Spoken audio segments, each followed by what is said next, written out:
S.T.A.L.K.E.R 2 Heart of Chornobyl Artbook. About S.T.A.L.K.E.R 2 Heart of Chornobyl. In the world we created, the nuclear disaster at the Chernobyl nuclear power plant in 1986 wasn't the only one to occur. The reactor was impacted by a second explosion in 2006, creating the zone as we know it. It's a dangerous place, filled with mutated creatures, deadly radiation, and a strange, anomalous energy. However, it's not just an isolated landscape dangerous in its own right, but rather a threat to all of mankind. Still, it doesn't stop the explorers. Bounty hunters delve deep into the zone, eager to find its treasures and solve its mysteries. Some of them are running from their past, others are blinded by money, and there are also those that are obsessed with finding the truth behind all the mysteries. No matter their motivation, these people are known as stalkers. You are one of them.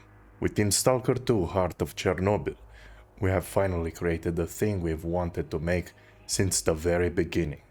For the first time in the series, the zone is all yours to explore as a seamless post-apocalyptic open world, one of the biggest ones to date. This is our most immersive world yet, and we have been crafting it with the love and the passion this setting deserves. Using our most advanced technology to date, the zone has never been this stunning, and it's yours to conquer, or to be lost forever. A word from the art directors. Robert Koskor, art director. Many are familiar with this world, the world of the zone. Some people fell in love with it long ago. Others have only just begun to discover its secrets and mysteries, but the one thing that unites everyone is that we are stalkers and we wouldn't trade this world for any other. The book that you are holding in your hands is a story about how this world has evolved and changed in time. It has become even more intriguing and realistic, even more exciting and awe-inspiring. We know you have been looking forward to this for many years, and that's why we have been working day and night to make your dreams and wishes come true, to surpass your expectations. Because this world of the zone is truly boundless and beautiful, a place where time stands still.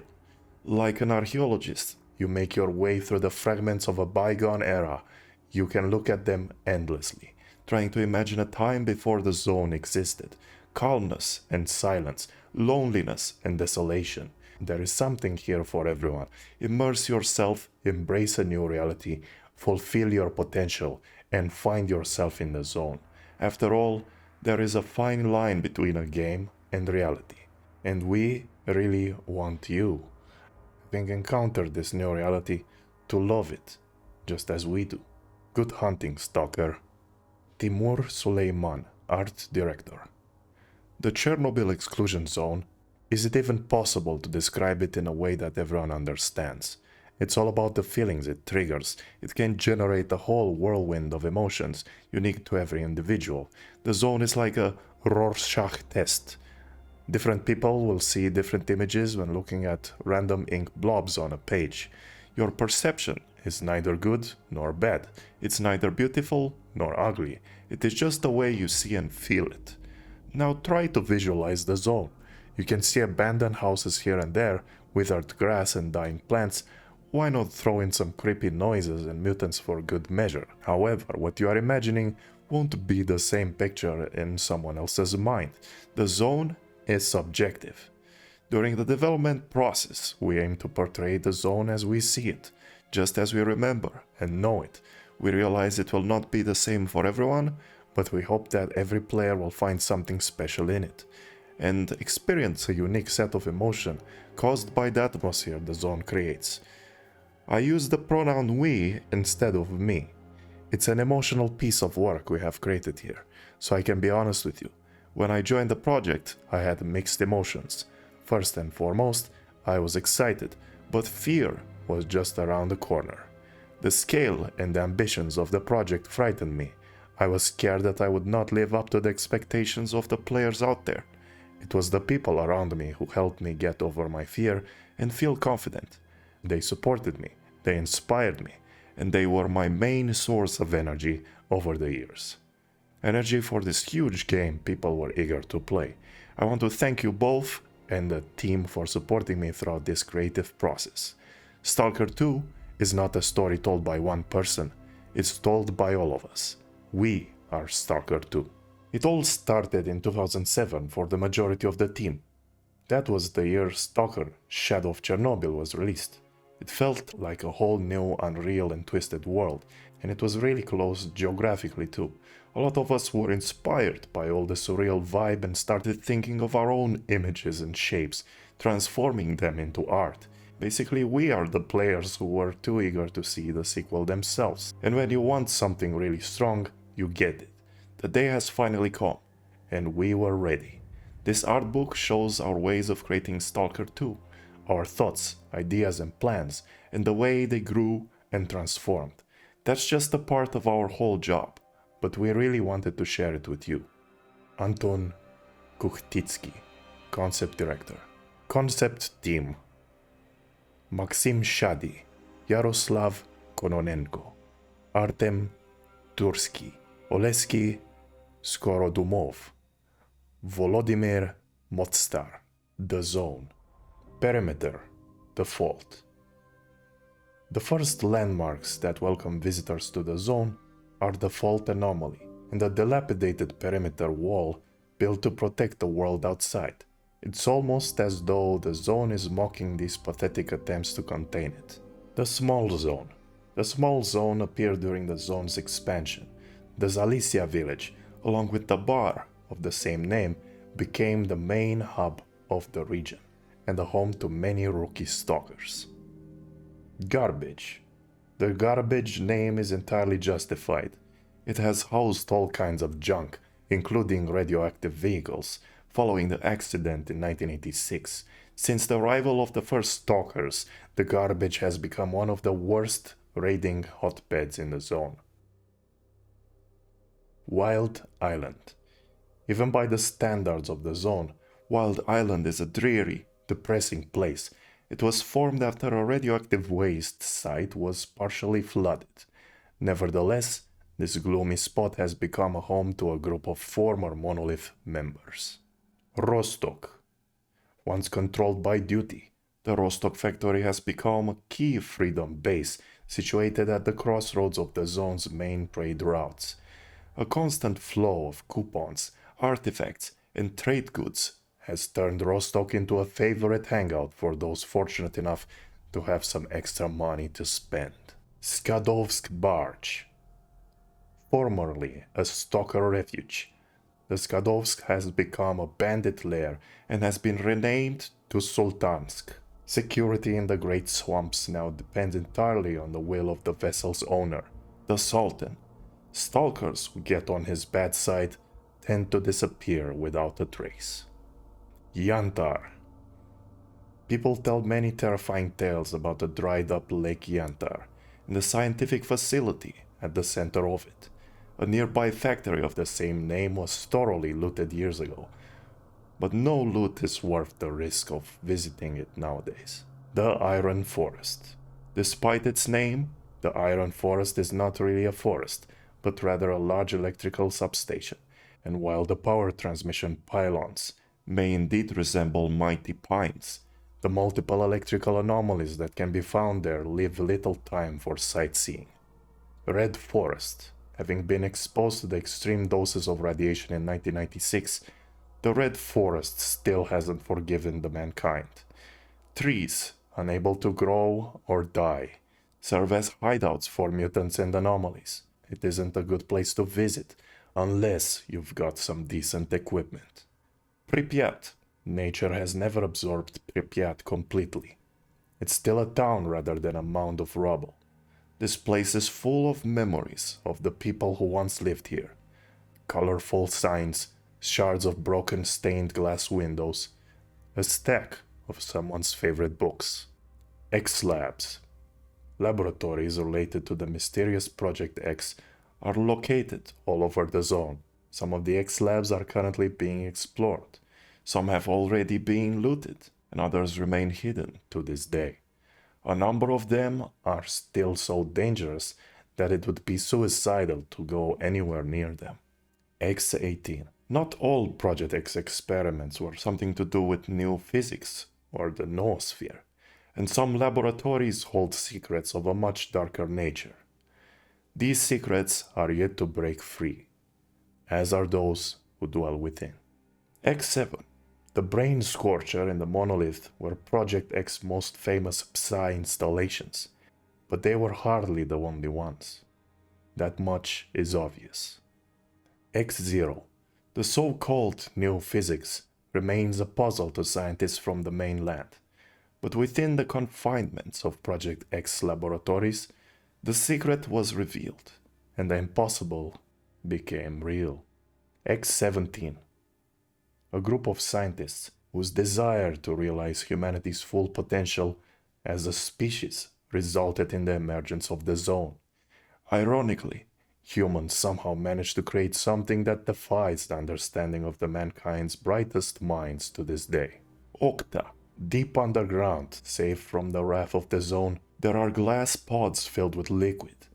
These delicate vessels were meant to store the equally fragile bodies of people who thought they could change the fate of humanity. S.T.A.L.K.E.R, this vast glass arid metal facility, the Scientific Institute for Research of the Chernobyl anomalous area, looks like an anomaly itself against the backdrop of collapsed buildings. S.T.A.L.K.E.R is home to the latest cutting-edge technology and attracts brilliant minds devoted to studying the Zone.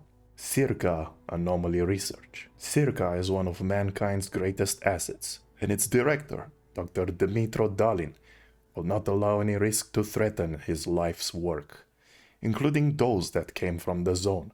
For the staff at the Institute, an emission is nothing more than an unscheduled coffee break. X11. The 2015 discovery of Lab X11 was a watershed moment in the history of the Zone. It was followed by the erection of the new S.T.A.L.K.E.R facility on top of the laboratory, and with it, the arrival at the Wardens. S.T.A.L.K.E.R Anomaly Research.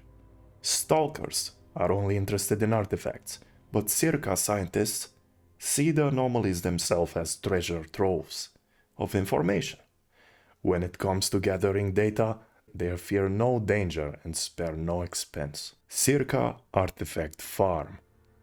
Many scientists have tried to create synthesized artifacts, but compared to S.T.A.L.K.E.R's artifact farms, their efforts look like medieval alchemy at best. Mutant Research.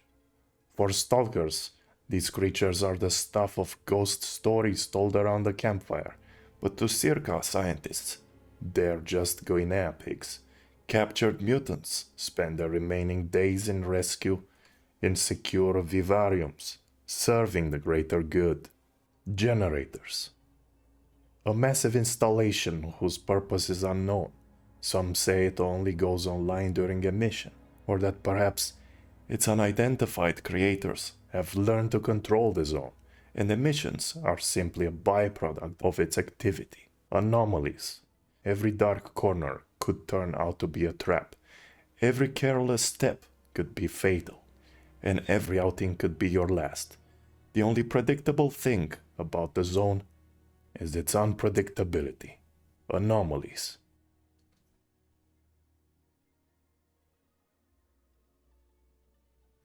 Equipment. Sunrise suit, the most iconic S.T.A.L.K.E.R outfit. We've reworked it a bit and now it's made out of rubber and fabric. The suit protects S.T.A.L.K.E.R's body from anomalies and radiation, and allows their skin to breathe at the same time. Foot protection includes shoe covers with reinforced toe and wire fasteners.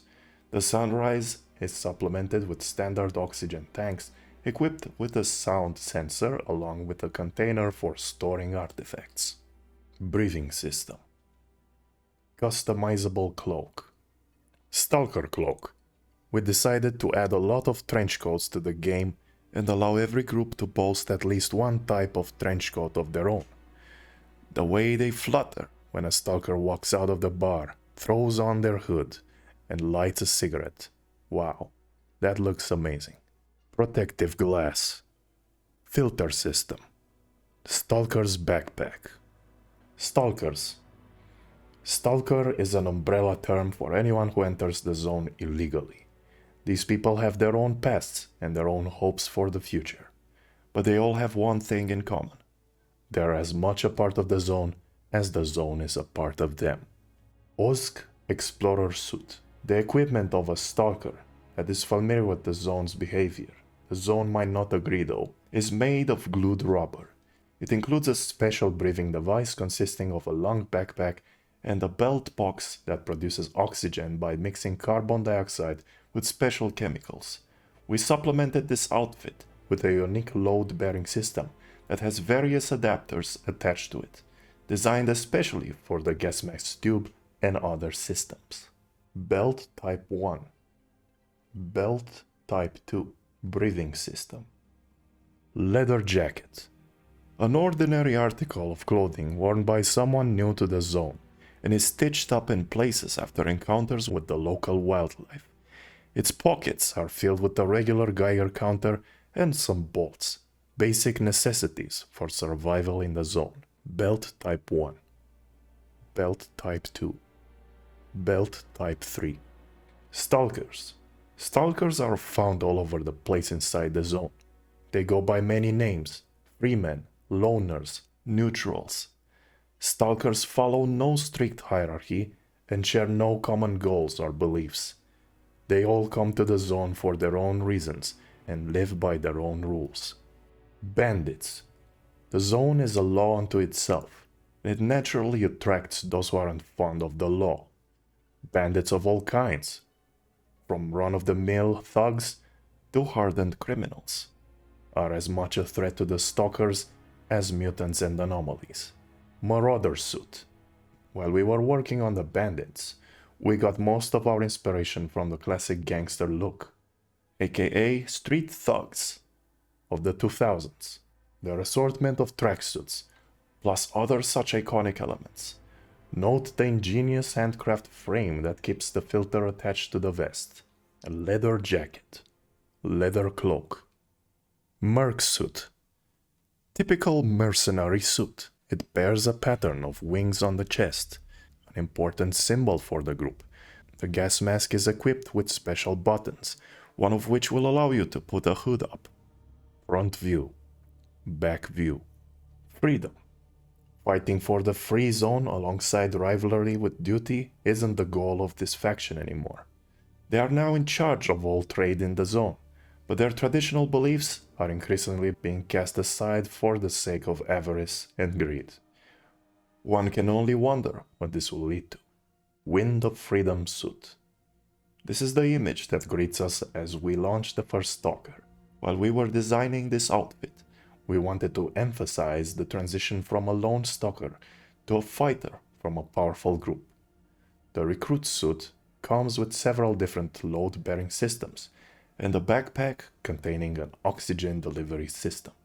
There is one special detail, the cup, often covered with a customized pattern. It can tell the story of the suit's owner or reflect the unique style of their group. Breathing system. Back view. Bulat armored suit.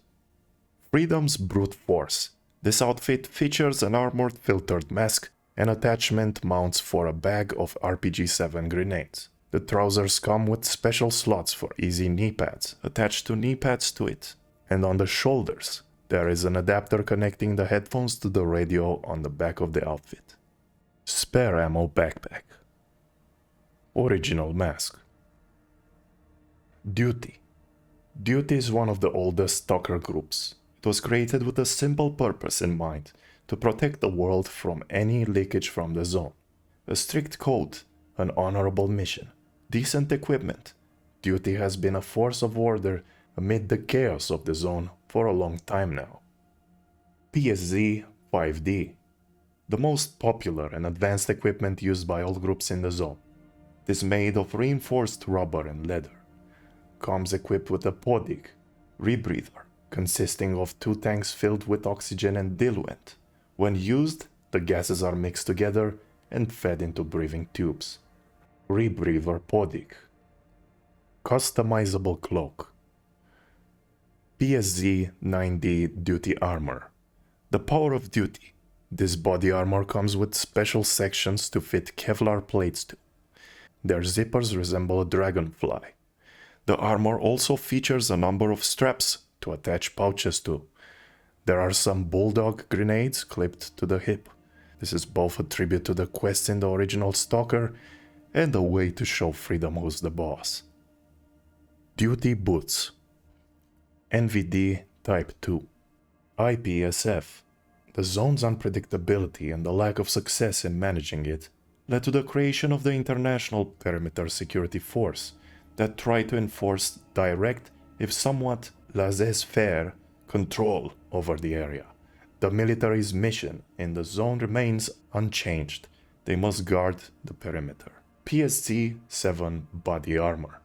At first, we were inspired by the Ukrainian army and wanted to feature it in the game. Unfortunately, the war has forced us to make some adjustments, and we've decided we won't allow any harm to come to our Ukrainian warriors, not even in the game. That's why we ended up inventing a fictional military organization whose mission is to contain the zone. Beryl 5M Back View. Beryl 5M Varan Suit. Equipment for undercover special forces or military stalkers, sometimes also used by deserters who went on to become stalkers, lured to the zone by the promise of loot and a life of freedom. Comes equipped with a night vision device, a high-precision Geiger counter, and an oxygen delivery system. NVD Type 1. Back View. Monolith. Long ago, this group used to be every stalker's worst nightmare. After the Scorcher was disabled, Monolith fell apart. Nevertheless, veterans of the zone remain uneasy, fearful that one day this tale used to scare newcomers might become reality once again. Zircon Suit. This is a draft version of the suit. In the final version, the chest piece is shaped in the image of a ribcage. In addition, the straps from the vest and the belt make an M-shaped crossing on the back, while the chest has a 3-point attachment mount for an assault rifle. Since this group resides in the Red Fortress, it is strongly associated with the color of rusted metal, whereas the white color of the concrete, along with the green, symbolize abandoned Pripyat. Moon Cloak. The Keeper of the Monolith. This is an outfit worn by the Monolith Coordinator. It can be equipped with an exoskeleton and a number of tactical devices, being capable of teleporting the Monolith units behind the player's back. A combatant like this one can easily change the course of a battle. The suit is made out of reinforced rubber, allowing its wearer to stay in the most dangerous areas. Mask. MK-M1. Back View. Ward. These newcomers to the zone aspire to impose their own vision of order upon the other groups. The Wardens are well armed, well trained, and willing to go to any length to protect S.T.A.L.K.E.R, both from stalkers and the zone itself. Convoy. PSZ-20V. We designed this suit to emphasize its high price, aiming to create a memorable image of a neat and tidy kind of stalker. Accordingly, the suit got special covers consisting of lightweight plates, coated with a layer of protection against radiation. A Geiger counter is built into the sleeve of the suit. Its readings are displayed on the user's palm. Alternative mask. Armor back view. Arm equipment. Gas mask type 1. Gas mask type 2. S.T.A.L.K.E.R. Established back in 2012, the S.T.A.L.K.E.R research group were the first stalkers to collaborate with scientists in an official capacity. Their courage and resourcefulness have significantly contributed to hands-on study of the zone. SEVA-1 suit. A closed-cycle protective suit combining scientific and military technology. The SEVA suit keeps the player safe, even in the worst anomaly-hidden locations, and offers decent protection in combat. The suit's load-bearing system uses ribbon and rope bindings. It reduces the weight of the load and increases the user's mobility. Mask frame. Back view. Search SSP-100L. the alpha and omega of scientist suits. We designed it as the suit to explore arch anomalies and visit the generators in. It provides strong protection against gravitational forces and psi emissions.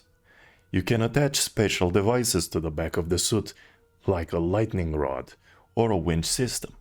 The idea was inspired by the Event Horizon movie.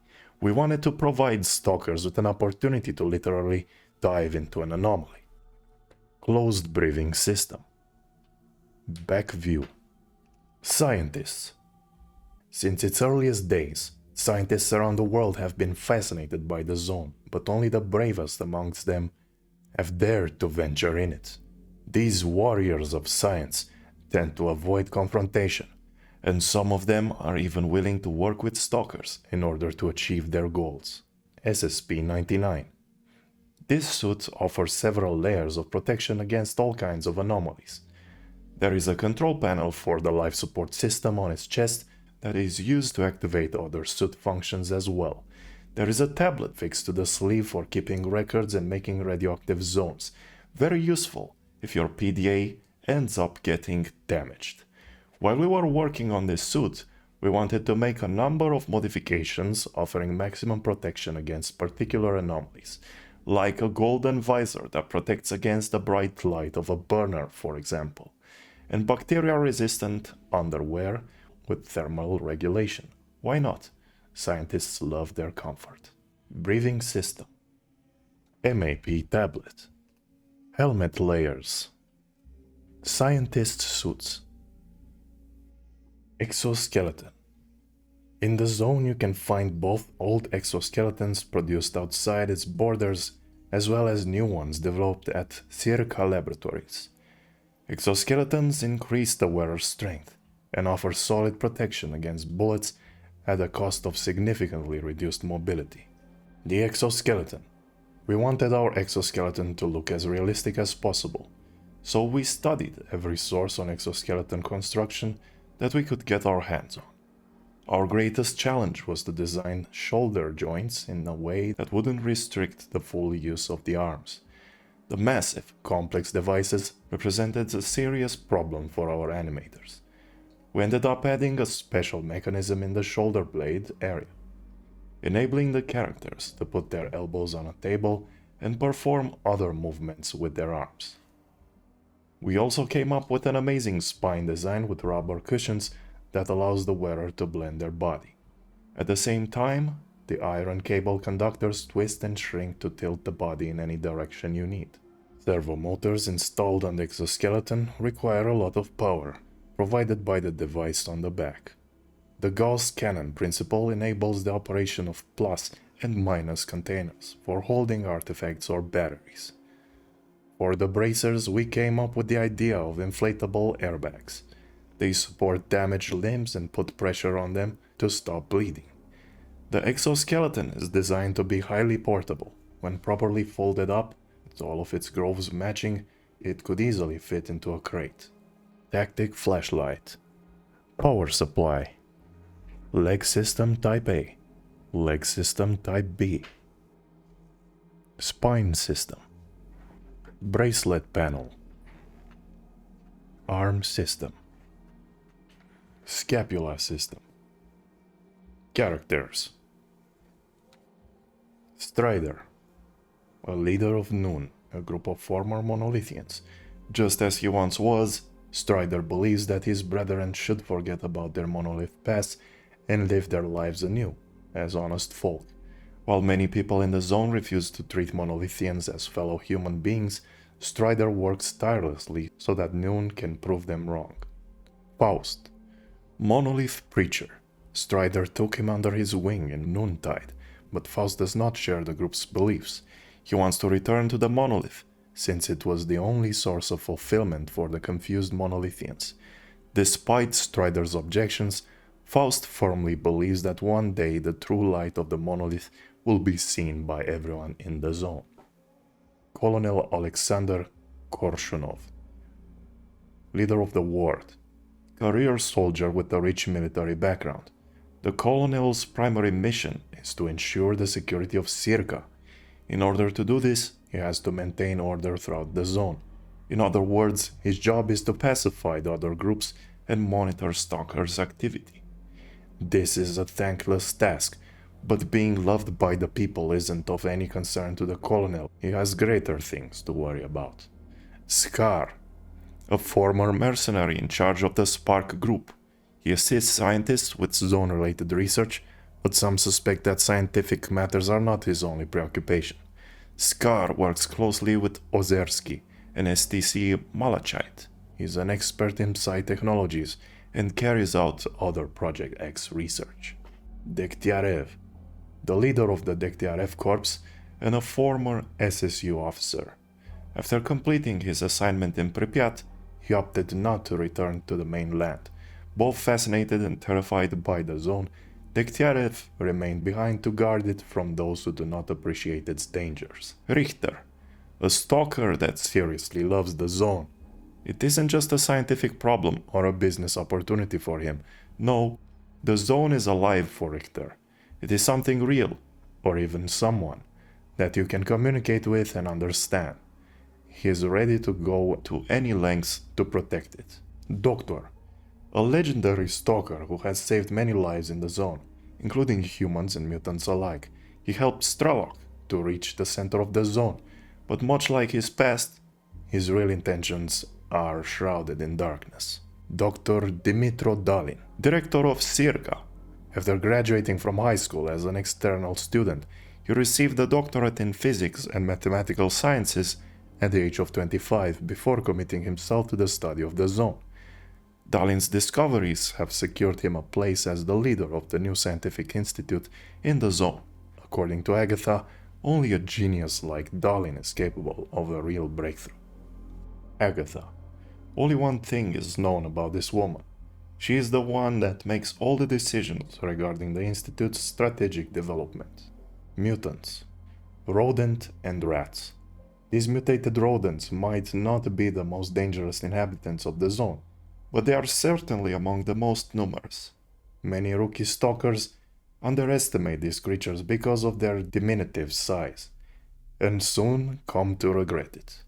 Bayun, a very stealthy and nimble mutant. For years, stories about it were regarded as mere fables. Bayun's throat sacs allow the beast to imitate all kinds of sounds, including human speech. Boar is among the few mutants whose ancestor is easily identifiable. Large and very tough, these creatures prefer to charge down their prey, seeking to knock it over and disembowel it with their sharp tusks and hooves. Mutated canines.